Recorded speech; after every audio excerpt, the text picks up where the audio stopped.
It's Catherine at Sunny Ranch Wealth, and welcome to the weekly news roundup, where this week I'm going to be focusing more on investment and market news, because it seems like all of the news that I am reading that is not investment or market focused is either about the impending red wave in the upcoming midterms or about our future on Earth with climate change, and it just seems a little depressing for a rainy Friday morning here in Portland.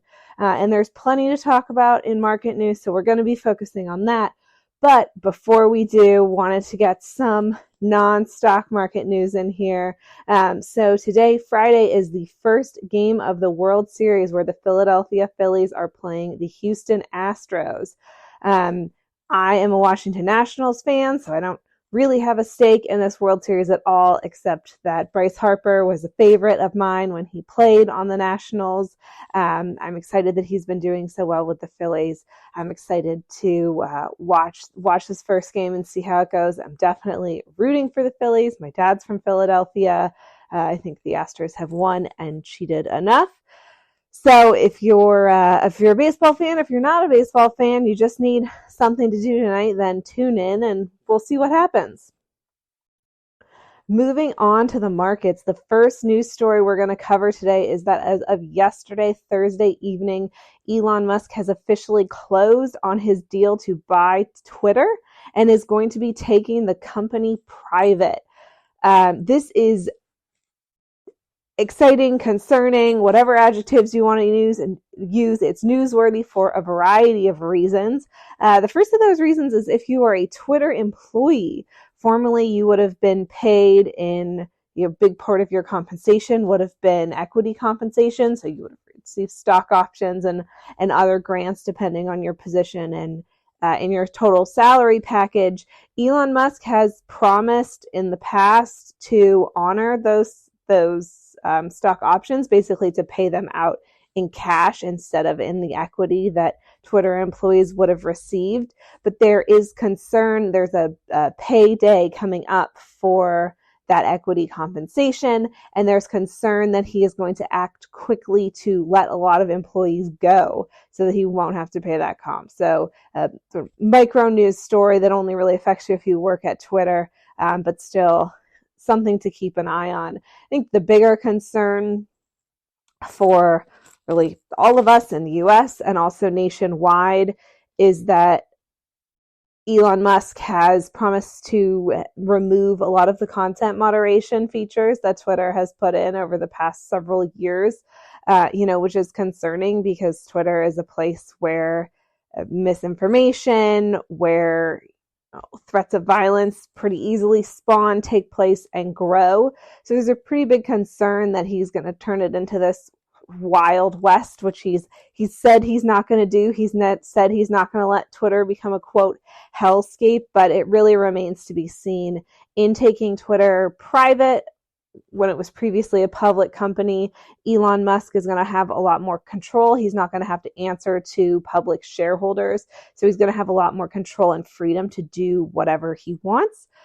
So we'll see what the future of Twitter looks like and what that means for the fate of our society and our democracy, if anything. In other news, we've been talking a lot about I-bonds. Today is the last day to purchase I-bonds if you want to lock in that 9.62% rate for the next 6 months. The Treasury Direct website has already sold $500 million worth of I-bonds this morning, and the site keeps crashing. So there are a lot of news stories, and I was saying this as well. If you want to buy I-bonds, October 28th, today is your last day to do so.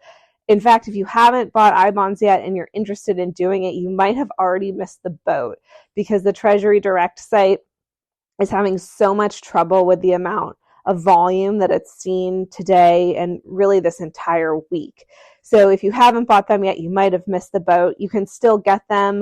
You can still buy I-bonds. You'll just be getting them at a lower rate. So that rate will probably be around 6.5% for 6 months instead of 9.62%. So less advantageous rate, it may still be worth it depending on your overall financial situation and why specifically you're interested in purchasing I-bonds. In more news about the Federal Reserve, there was expected but still not ideal news on the inflation and wage front this week, just showing that both inflation and wages are continuing to climb. As we've talked about before, this is really worrisome for the Federal Reserve.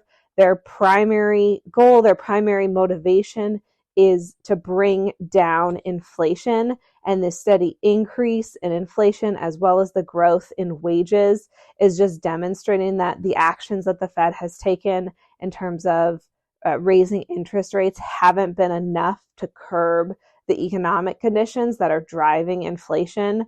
So this isn't probably going to create any major changes in what the Federal Reserve plans to do, because they already expected this information and it's been baked into the decision that they've signaled to raise rates by another 0.75 of a percentage point later this year. But it does lead into what was one of the bigger news stories in the financial markets this week, is that we have an inverted yield curve, which is a flashing recession signal. I did a podcast and a YouTube video yesterday talking about this yield curve inversion, so I'm not going to dive too much into it here. If you're interested in learning more, I recommend checking out either that podcast or the video if you prefer to look at my face while I talk.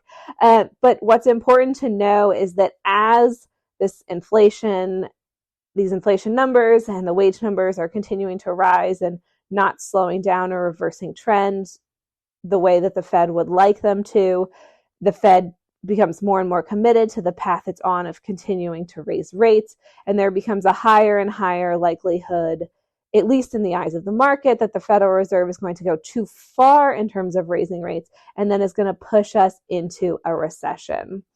So that's one of the primary reasons that the yield curve inverted, is that there's an expectation in the markets that the Federal Reserve is going to raise rates in the short term. And then in the medium term, say over the next 6 to 15 months, the markets think that the Federal Reserve is actually going to have to act pretty aggressively to cut rates, because at that point we will have entered a recession and the Federal Reserve is going to need to start stimulating growth.